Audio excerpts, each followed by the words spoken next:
Good morning. I'm Steven. You and I are about to have a conversation that is a little bit different than probably what you've heard at most Bitcoin conferences. And so far today, yesterday, you've been hearing a lot about buying Bitcoin, holding Bitcoin, transacting in Bitcoin, earning Bitcoin, and building on Bitcoin. And don't get me wrong, those are all wonderful things and fantastic topics. But I'm here to chat with you guys about something that may be even a little counterintuitive to some of you. Giving Bitcoin away. Yeah, I'm going to try to convince you to donate your Bitcoin. Tall order. But first, a few definitions, quick and simple. So when I say philanthropy, I mean using your resources to advance human flourishing. Agreed? And when I say charity, I mean immediate help, right? Relief, food, shelter, crisis response, or more solution-oriented work, long-term change, root cause work, prevention, research, education, and policy. Those are our definitions for today. I promise no more definitions. Now, let's do something speakers are never going to have you do. I want everyone, if you don't already, to reach in your pocket and pull out your phone. Once you have your phone, hold it up. Everybody has a phone. 2 phones. Wonderful. Go ahead and on your phone, open up website here. And what I want you to do is I want you to pull up a charity, a cause, something you really deeply care about. Maybe it's a nonprofit you've supported in the past, or maybe it's just something you heard about recently and you've wanted to know more about. But pull up their website and flip through. Maybe there's some updates, kind of see what they're up to lately. And while you're there, go ahead and click on their donate button. I'm not going to have you send them anything. But check and see if they accept Bitcoin while you're there. Just make a mental note. Don't judge them. Just make a mental note. I'm going to give you about 30 seconds. All right. Awesome. Great work. So, here's the weird thing about charities. I don't know if any of you guys know this or not. They're a lot like gas stations. Specifically, they're a lot like Bosnian gas stations. Has anyone here been to a Bosnian gas station recently? Yes, I see those hands. Bosnian gas stations. So, a few years ago, my wife and I were on vacation in Eastern Europe, and it was the day before our anniversary, actually. And so, apparently the way I planned the trip, we were in Bosnia on our anniversary, which sounds kind of weird, but it was actually incredible, so I'd recommend it. So I'm driving this stick shift through the middle of nowhere in Bosnia, and my wife thought I was lost. I knew exactly where I was trying to go, I just couldn't figure out where it was. But I am going through, and I'm pulling off the side so semi-trucks can pass us by on this gravel road. There's lots of signage. Most of them are full of bullet holes, which reminds me a lot of my home back in southwest Missouri, where I'm from. And I finally kind of get to something that looks like it's normal, and I'm almost out of gas. So fortunately, I knew just where the gas station would be, and I pull up, fill up the car, and walk in to pay for the gas. And there's 3 gentlemen, I'll never forget, standing behind the cash register. And I'm kind of in no man's land, halfway in the door, and I'm like, hey, I just don't even know if you guys can understand what I'm saying, but I just got into the country, I've been driving, I don't have any, Bosnian money. I have Croatian money, which before they were on the euro. I have euros, I have dollars. What do you guys accept? And these guys stare at me like I have 8 eyes on my forehead. And I'm like, maybe they don't understand. And they look at each other, and they absolutely die laughing. I mean, fall apart, slapping their buddies on the arm, tears coming out of their eyes. And I'm looking at them, I'm just sort of flabbergasted. I don't know what's so funny. Did I say something, And they look at me, and finally one guy catches his breath, and he says, "Sir, you are in Bosnia. We take everything." Charities are the exact same way, guys. They'll take anything. They're focused on delivering on their mission. They're focused on executing. They're focused on operations. They'll take anything. Here is a quick list of things that many people choose to give to their preferred causes. Checks, stock, ACH, PayPal, credit cards, airline miles, clothing, food, land, and donor-advised funds. They'll take literally anything, guys. Anything to help them move their mission forward. And they're really not picky, but here's the point. The burden to accept Bitcoin is not on the receiver in this case. It's on the giver. It's on you and me. Reality is that most charities aren't going to wake up one day and say, you know what we should do this quarter? We should add Bitcoin. It's just not going to happen. They're busy saving lives, running programs, like making payroll, dealing with compliance and answering to boards. Bitcoin adoption and philanthropy will not happen from the nonprofit side first. It happens when donors, people like us, show up and say, hey, I'm giving in Bitcoin. Here's why, here's how, and yes, I'm here to help. Because it's a forcing function, right? It creates the rails, it creates the comfort, and it creates the next donor. And you can set expectations too, and I would encourage you to do so. You can say, hey, this is meant as a long-term treasury-style capital. And if the organization refuses to learn, if they liquidate immediately and sort of treat it like a hot potato, that's fine. You can donate elsewhere, right? Capital does flow to competence. I will add that 90% of Bitcoin donations are liquidated immediately by nonprofits. But the same is true with donations, stocks, when people donate stocks. That's because nonprofits are trained to do that. They're trained to not hold on to volatility, whether it's Bitcoin or stocks or whatever. They're trained to liquidate. We have to help set those expectations. It's important to do that and help train them otherwise. And, setting the expectation up front is one way to do that. I would also encourage you, do a test transaction with the nonprofit. See how they respond. I've spent the last few years of my career inside a nonprofit, and I came in to solve a fundraising problem, and we solved that problem and then some. But as I've studied nonprofits, I've realized something. The biggest barriers aren't always technical. They're often systemic. They're incentives, right? Habits, fear, that old Fiat gravity, right? It's like you and I, individuals and businesses. We've heard a lot today, yesterday, and at most of these conferences about individuals sort of overcoming that Fiat gravity. Entire communities, in fact, circular economies overcoming Fiat gravity, and businesses, even nation states, overcoming what I call, and what we all refer to as that Fiat gravity and that Fiat-denominated cage, right? It's the same with charities. One of the biggest barriers that nonprofits face is that they're trying to do mission-driven work inside a Fiat-denominated cage. So my call to action for you guys is really simple. If you love Bitcoin and you love a cause, don't support the cause with the asset that you're fleeing from. Support the cause with the asset you believe in. Let me make it just even more practical. My wife and I recently were at, every story is about me and my wife, by the way. My wife and I recently were at dinner at one of our favorite restaurants. And it was a night away. We sit down. It's just a perfect night. The appetizers, and then the food comes out, the entrees, and having a glass of wine, and everything's just flowing and connecting. We're having fantastic conversation. And if any of you have small children, you understand how rare and special an evening like this can be. So we get through dinner, and here comes the dessert menu. I'm not really a dessert guy normally, but at this place, you don't skip dessert. So we order our desserts show up, and my wife takes her fork, takes a bite of hers, looks at me, and goes, "You have to try this. It's unbelievable." And so I do, because that's what we do as humans. For us, that's part of the human experience, right?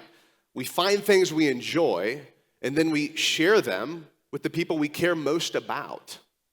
It brings us closer, and honestly, it's fun. It's a fun way to be. I don't know if it's music, movies, places you've been, and of course, My favorite, food. But donors, we do the opposite every day. We say, Bitcoin is the best money ever invented. And then, when it's time to fund the thing we really care about, we hand them money that we don't even trust anymore. That is inconsistent, my friends. And once you see that inconsistency, you start to realize something else. A Bitcoin donation is not just merely a donation. It's a flywheel. And here's what I mean by that. Right now, most nonprofits don't accept Bitcoin for the same reason people didn't run nodes early on, and many still don't. It feels technical, it feels risky, it feels like a distraction. So they stick with what they know, and they stay right there in the fiat rails. But when a donor shows up, someone serious, like you, and says, I want to give in Bitcoin, something begins to change. First, they have to learn, just like all of us did. They have to pick a path, right? A processor, a wallet strategy, a policy. They have to maybe have a board conversation. And that is all super annoying until it's done. But once it's done, step 2, the second donation becomes easy. Because the hard part wasn't receiving the Bitcoin, right? The hard part was making that initial decision. Step 3, it then signals legitimacy. Now it's not, oh, some weird internet money thing, right? Now it's, oh, hey, real donors are asking for this. We have to take it seriously. And that matters because boards don't move on theories. They shouldn't. They don't move on volatility. They don't invest in it. And boards move when reality shows up in the inbox and in the piggy bank. Step 4, it creates a new category of donor. Because there are people in this room right now who will donate far more readily in Bitcoin than they ever would in fiat. Not because you're feeling generous today, but because Bitcoin is what you actually have conviction in. So the flywheel starts to spin. One donor forces the rails. Rails make the next donation easier. Easier donations create volume. Volume creates confidence. Confidence creates policy. And policy creates stewardship. And stewardship, obviously, creates a treasury mindset, as we've seen time and time again. Now, here's reality.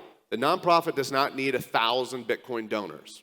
In fact, from what we just discussed, they only need one. They need you. They need the first domino. And I've seen this dynamic up close. So when I work with donors, and I've had many of these conversations, they'll tell me honestly, very directly, which I appreciate, Stephen, hey, I'm not going to be donating in Bitcoin. I'll support the cause, but I'm gonna hold on to the Bitcoin. And then they give me all the reasons, right? Scarcity, long-term upside, security against authoritarian regimes, protection from debasement, and conviction in the future. And I smile and I nod because I agree with them. I 100% agree, and that's what I would say is that's exactly why I'm asking you to donate in Bitcoin, for the exact same reasons that you said you want to hold it. Same reason I want to hold it on our balance sheet. Great. So, what I hear you saying is that Bitcoin is the hardest, strongest asset you know, right? Great. So, why would we fund our most important missions with the weakest asset? It doesn't make any sense. You're not just giving them money. You guys know this. You're giving them a better balance sheet. You're giving them a longer runway. You're giving them a form of capital that can actually compound into future impact. And that is how adoption spreads in philanthropy. Not by waiting for nonprofits to finally wake up and magically change, but by donors, people like us, starting that flywheel that they cannot unsee. But it's even more than that. It's planting a seed that sprouts and grows and matures and turns into an oak tree. I used to have a house in the front yard. It was about the size of this room right here. There were 2 massive oak trees, mighty oaks, as I like to think of them. And I don't know if anyone else is like me who just can stare at old trees and think about how many years and what when were these planted and how did they grow? It's just crazy to look at something that's that old and has stood the test of time. And then you think back, and at some point, somebody planted a seed or, a sapling, and they had to care for it. If you've ever planted a tree, it's not easy. Most of them just die, and you got to water them, and then there's a drought. It takes a lot of care. But imagine looking back at the seeds we've planted 10, 15, 20 years from now, and the mighty oaks, the forests of causes that not only survived, but thrived during what could be very turbulent times ahead, which I might add is exactly when we need these causes at the forefront, by the way. Because they had donors with the foresight, the vision, the kindness, and yes, the patience to help them put Bitcoin into their endowment. That is the very definition of a transformational gift. What a legacy. So there are a ton of statistics out there that say something about the act of verbalizing a commitment after you've made one, right? If you have a New Year's resolution, if anybody had a New Year's resolution, sorry, you probably broke it like I did by now. But if you did have one, if you tell somebody about it, you're far more likely to follow through. So we're going to put that into practice a little bit. In a moment, I want you to turn back to your friend from earlier. We're all friends here. I don't know if you came with them or just met them, but either way, we all know each other's fake origin stories by now. So I'm going to have you turn back to your friend, and I'm going to have you look them in the eye and tell them some small action that you're willing to take over the next 2 weeks. I'm giving you 2 weeks. It could be finding a charity that doesn't accept Bitcoin and looking into it more. What I'm not saying is you have to donate some Bitcoin to some organizations. Not at all what I'm saying. But find a charity. You could email an organization and ask them if they accept Bitcoin. Hey, I didn't see it on your website. Hey, I did see it on your website. How long have you been doing this? What got you to that point? Investigative philanthropy is what I call it. You could even call a friend who maybe works at a charity. Maybe you met someone here today or yesterday. If you want to get really crazy, you could set up a 15-minute Zoom call with your friend that you just met here, and you guys could talk about maybe the impact or something you've done, or you can discuss these charities more. Everybody wanted to keep talking about the causes they support, and I think that's wonderful. So we're going to do that in a moment. We're going to turn, and you can be thinking about something small that you're willing to do over the next couple weeks. I want you to also mark it on your calendar. If you have your phone, if you don't mind, pull out, go to 2 weeks from now. That would be Saturday, February 14th. So we'll do Friday, February 13th, Friday the 13th. Really spooky day for some of us. Pull out your calendar and just put an invite on there that says "Give Bitcoin?" Something to think about. A reminder after the buzz of the conference is died down. Give Bitcoin ? Let's think about it. And also, if you're married or have a significant other, here's a bonus for you. I would go ahead and mark on that date. If you haven't bought flowers by now, you're probably screwed because Valentine's Day is that Saturday. So make a note and order some flowers for your loved ones. All right, I'm going to give you a few minutes here and really only have like 2 or 3 minutes to do this, but find your friend from earlier and tell them what you're going to do over the next couple weeks. Ready? Go. All right. You'll have a few minutes here after I finish up, and if you need to finish conversation, please feel free to do so. Come on back. Good stuff. So my ask to you is very, very simple. Very simple. These next 2 weeks, pick one cause, just one. Go back to that donate page you pulled up or find a new one. If they don't accept Bitcoin, maybe shoot them an email. Hey, I want to give them Bitcoin. Who can help me? Get the ball rolling. Begin the conversation and begin the conversion. And if they do accept Bitcoin, donate once, even small. Reward the conviction, right? Plant that seed. Because adoption won't start with nonprofits. It starts with donors. It starts with us. Support good causes with good gifts. Give them the gift of Bitcoin. Thank you.